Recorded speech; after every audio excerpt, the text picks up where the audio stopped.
Okay, so we are going to start with chapter number 11, that is electric current through conductors. मग electric current through कंडक्टर्समध्ये आपल्याला काय काय शिकायचं आहे, तर पहिल्यांदा definition of current I is equals to काय असतं बाबा, तर rate of flow of charges हे आपल्याला शिकायचं आहे. त्या करंटचे वेगवेगळे इक्वेशन हेच असतं का असं नाही आहे, N into E into A into V D that is drift velocity. त्यानंतर करंट नंतर आपल्याला शिकायचं आहे करंट डेन्सिटी जे इज इक्वल्स टू काय असतं, करंट पर युनिट एरिया. त्यानंतर त्यांच्या जे डेफिनेशन त्यांचे एस आय युनिट आहे, त्यांचे डायमेन्शन्स आहेत ते पाहायचे आपल्याला. त्यानंतर ड्रिफ्ट व्हेलॉसिटी काय असतं ते पाहायचं आहे आपल्याला, थर्मल व्हेलॉसिटी काय असतं ते पाहायचं आहे आपल्याला. तर हे अशा अशा ज्या इंटरेस्टिंग कन्सेप्ट्स आहेत त्या आपल्याला पाहायच्यात. त्यानंतर रजिस्टर्स आहेत, रेजिस्टन्स आहे, डेफिनेशन आहे, रजिस्टर्स कनेक्टेड इन सिरीज आहे, रजिस्टर्स कनेक्टेड इन पॅरलल आहे. ठीक आहे, resistors connected in series, connected in parallel, अशा वेगवेगळ्या गोष्टी आपल्याला पाहायच्यात. त्यानंतर कार्बन कोडिंग पाहायचं आहे रजिस्टरचं. कार्बन कोडिंग म्हणजे based on colour coding, sorry carbon colour coding म्हणूयात आपण, colour coding of carbon resistors. तर ते आपल्याला पाहायचं आहे.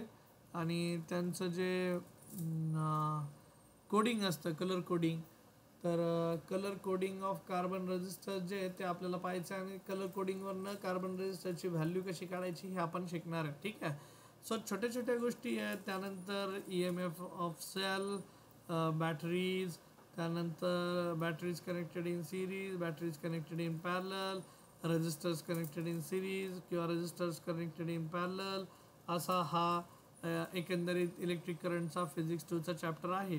पण आज आपण जे शिकणार आहे बच्चा पार्टी, आता लक्ष द्या आता सर्वांनी, मी खूप महत्त्वाची गोष्ट सांगणार आहे. तर current is nothing but rate of flow of charges. पण मग कोण असतं बाबा हे करंट होण्यासाठी कोण कारणीभूत असतं, रिस्पॉन्सिबल कोण असतं, तर रिस्पॉन्सिबल असतात चार्ज कॅरियर. बच्चा पार्टी लक्षात घ्या, चार्ज कॅरियर. बघा मी आता 2 डायग्राम काढणार आहे तुम्हाला. तर हे सपोज एक कंडक्टर आहे आणि ह्या कंडक्टरमधनं, कंडक्टर म्हणजे पीस ऑफ वायर, हा ठीक आहे लक्षात ठेवायचं, बसचा कंडक्टर नाही आहे. So this is a piece of wire, एक वायरचा तुकडा घेतला मी, पीस ऑफ वायर, किंवा त्याला कंडक्टर म्हणतात. कंडक्टर, कंडक्टर म्हणजे असा इलेमेंट, असा डिव्हाइस विच कॅन, त्याच्या थ्रू करंट फ्लो केला जाऊ शकतो, त्याच्या अक्रॉस व्होल्टेज अप्लाय केलं जाऊ शकतं. तर मग ह्या कंडक्टरमध्ये, ह्या पीसमध्ये असतात फ्री इलेक्ट्रॉन्स. बघा आता तो शेपमध्ये कसा असतो कंडक्टर, मोस्टली तुम्ही वायर बघा तुमच्याकडे, जर घरी आत्ता असाल तुम्ही, वायर असेल, वायर म्हणजे आपली करंट ज्याच्यातनं जातो ती, तर ती वायर कशी असते, सॉलिड असते. कशी असते, सॉलिड. सॉलिड मतलब भरीव, हॉलो नसते. हॉलो म्हणजे पाईपसारखी हॉलो नाही, आतमधून पोकळ नाही, तर सॉलिड. आणि मग ह्याच्यामध्ये जे इलेक्ट्रॉन्स असतात, they all electrons travel in random direction. Random direction म्हणजे एक इलेक्ट्रॉन इकडे तोंड घेऊन चाललाय, एक इकडे चाललाय, हा इकडे चाललाय, हा लेफ्टला चाललाय, हा इकडे चाललाय, खाली चाललाय, हा वरती चाललाय. बरं हे इलेक्ट्रॉन्स आहे ना स्वतः, त्यांच्याकडे स्वतःकडे जो स्पीड असतो ना त्या स्पीडने ते फिरतात. आणि त्या स्पीडला म्हणतात थर्मल व्हेलॉसिटी. काय म्हणतात, थर्मल व्हेलॉसिटी. आणि ही जी थर्मल व्हेलॉसिटी असते ही टेम्परेचर डिपेंडंट असतं.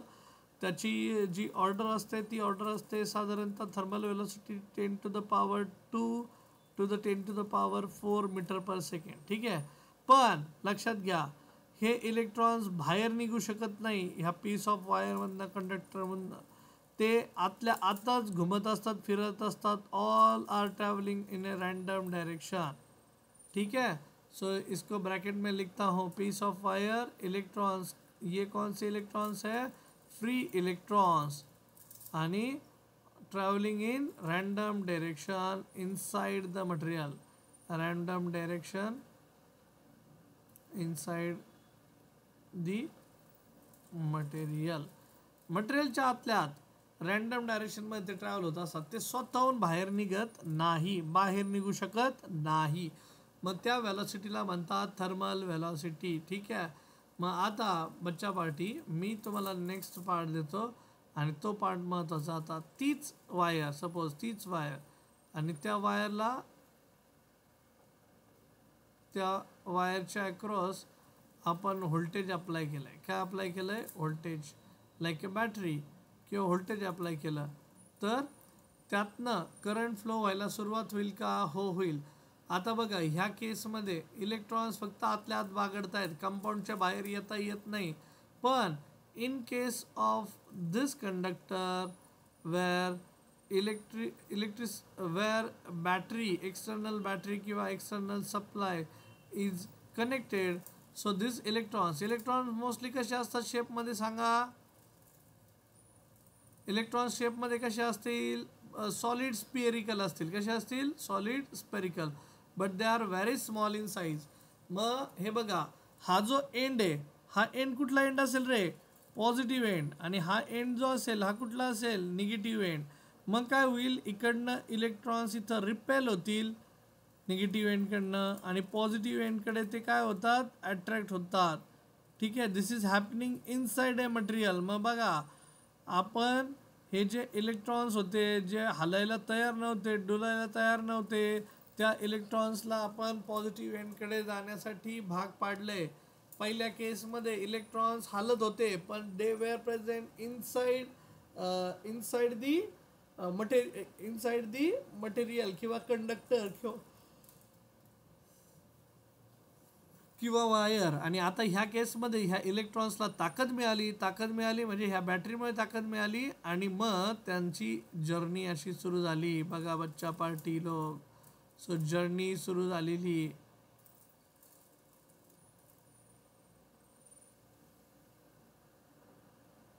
सो इलेक्ट्रॉनचा फ्लो कुठल्या एंडकडनं कुठल्या एंडकडे मला सांगा? फ्लो ऑफ इलेक्ट्रॉन्स कुठल्या एंडकडनं कुठल्या एंडकडे? Negative end to positive end. बराबर, that is flow of electrons. बरं, मला सांगा conventional direction of current. Conventional direction म्हणजे आपल्याला काहीतरी अज्युम करावं लागतं की करंट असा फ्लो होतोय बाबा. तर कन्व्हेन्शनल डायरेक्शन करंट आपण आय घेऊयात, आणि conventional direction of current is always from positive end to negative end. So यहाँ पे लिखता हूँ flow of electric current, flow of electric current. तो ये जो होता है वो होता है positive terminal of battery to negative terminal of battery.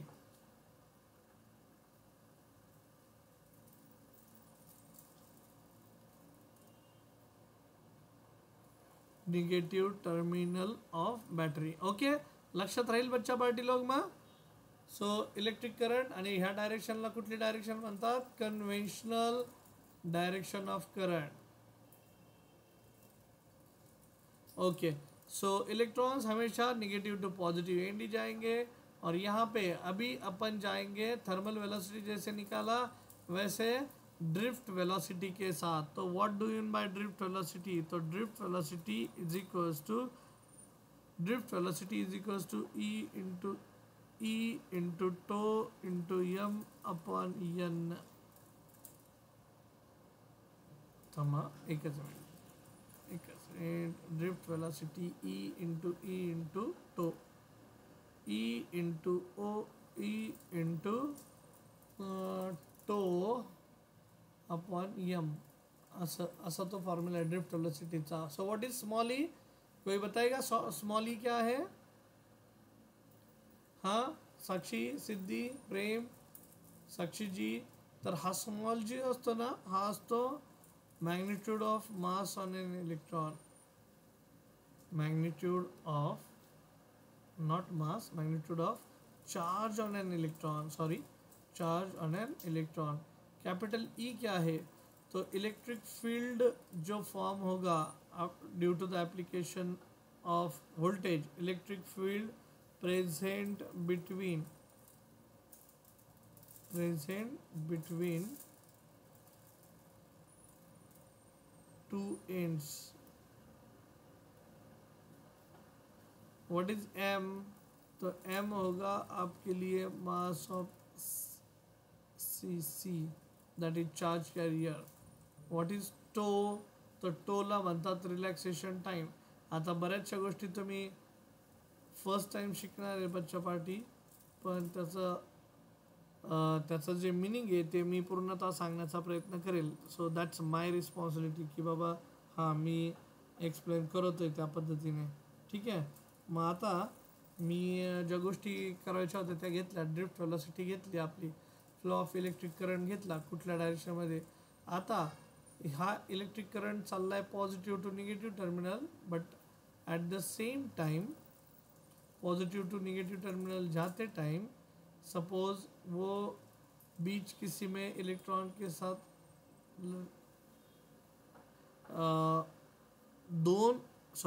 दोन इलेक्ट्रॉनच्या मध्ये ज्यावेळेस कोलिजन घडतं, कोलिजन मच्छा पार्टी हे बघा. आता मला इथं सांगायला आवडेल, आता ही ड्रिफ्ट व्हेलॉसिटी सांगितली. ड्रिफ्ट व्हेलॉसिटी म्हणजे किती स्पीडने तो फिरणार आहे किंवा ट्रॅव्हल करणार आहे. तर मग ड्रिफ्ट हे काय होतं बघा, इलेक्ट्रॉन एका ठिकाणाहून दुसऱ्या ठिकाणी जायचं म्हटलं की तो दुसऱ्या इलेक्ट्रॉनला जाऊन एनर्जी नाही देत, तर तो इकडनं पुश देत असतो फक्त. ठीक आहे. सो मग दोन इलेक्ट्रॉनच्या सक्सेसिव्ह कोलिजनमध्ये, ठीक आहे, time interval collision between two charge carriers. So collision ज्यावेळेस होईल मग ते कॉलिजन एका प्लेसवरनं दुसऱ्या प्लेसला जाण्यासाठी जो लागणारा कालावधी आहे तर that is called as time collision between two charge carriers, and उसको बोला जाता है tau. Tau is also called as relaxation time, relaxation time. और वो फैक्टर टेम्परेचर पे डिपेंड रहता है, लेकिन कैसे डिपेंड रहता है वो अपन सीखेंगे. लेकिन in tomorrow session, because just drift velocity, flow of electric current, तो कुठून काय असतो हे समजून घेण्याचा प्रयत्न करा. मग आपण डेफिनेशन ऑफ करंटला जाऊ. तर डेफिनेशन ऑफ करंटचा जो फॉर्म्युला लिहिलेला आहे तर तो क्यू बाय टी आहे. क्यू बाय टी म्हणजे मेन चौकताला आपण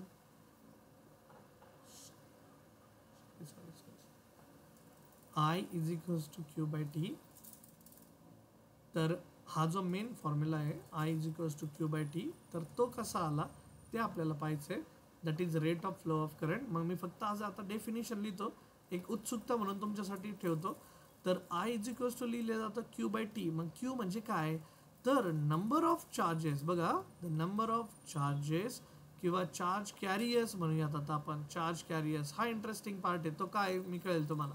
the number of charge carriers passing किंवा number of the flow of number of charge carrier passing per unit time, per unit time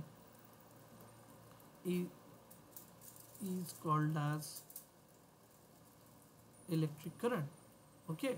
आणि आणखी एक बच्चा पार्टी सिंपल जर सांगायचं म्हणलं तर rate of flow of charge carriers असं म्हणतात, is called as electric current. So इथं लिहितो the rate of flow of charge carriers is called as electric current. आता ह्या रेट ऑफ फ्लो ऑफ काय, तर त्याची जी डेफिनेशनच लिहिली ना, म्हणून त्या पद्धतीने लिहिली मी की I is equals to formula जो होता ना तो असा लिहिला आहे. Formula is equals to I is equals to Q by T. आणि ह्याचं एस आय युनिट सांगेल का रे मला कोणी, काय येतं आहे S I unit? Can anyone tell me what is S I unit? Q is charge, T is time. चार्जचं युनिट असतं कुलम, कुलम बाबाने शोध लावला. अपॉन टाईम, टाईमला युनिट असतं seconds. So coulomb per second, त्यालाच आपण ॲम्पियर सुद्धा म्हणतो बच्चा पार्टी. आणि करंटचं युनिट इज ॲम्पियर किंवा कुलम पर सेकंड. मग डायमेन्शन जर काढायचे म्हटले तर current itself is a fundamental quantity. आणि आय इज इक्वल्स टू एक काही बुकमध्ये असं स्क्वेअर ब्रॅकेट करून I1च लिहितात किंवा A1 लिहितात. आणि डायमेन्शन झाल्यानंतर बच्चा पार्टी आणखी एक पार्ट आहे, नोट टेकिंग पार्ट.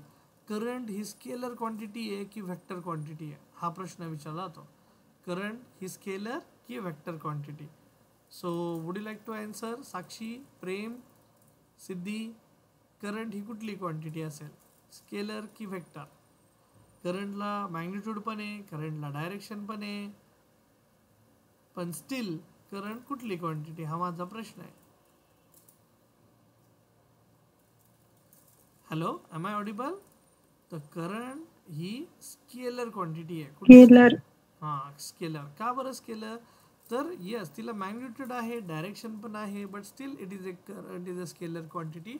तर त्याचं रिझन आहे की law of conservation of charges. कुठल्याही सर्किटमध्ये एंटर झालेला करंट हा हमेशा कुठल्याही सर्किटमधनं बाहेर पडणारा असणारा करंट असतो. तर म्हणून ही क्वांटिटी ही स्केलर असते. तो पार्ट आपण उद्याच्या सेशनमध्ये घेईल. रिलॅक्सेशन टाईम शिकवेल, करंट डेन्सिटी शिकवेल आणि व्हेरियस इक्वेशन आहे ओम्स लॉ चिंताचे. सो उद्याच्या पार्टमध्ये ते कवर करूया. तोपर्यंत थांबूया. ठीक आहे, चालेल. Okay Sakshi ji, Prem, Siddhi. Yes sir. Okay मग चलो, बाय बाय, गुड नाईट.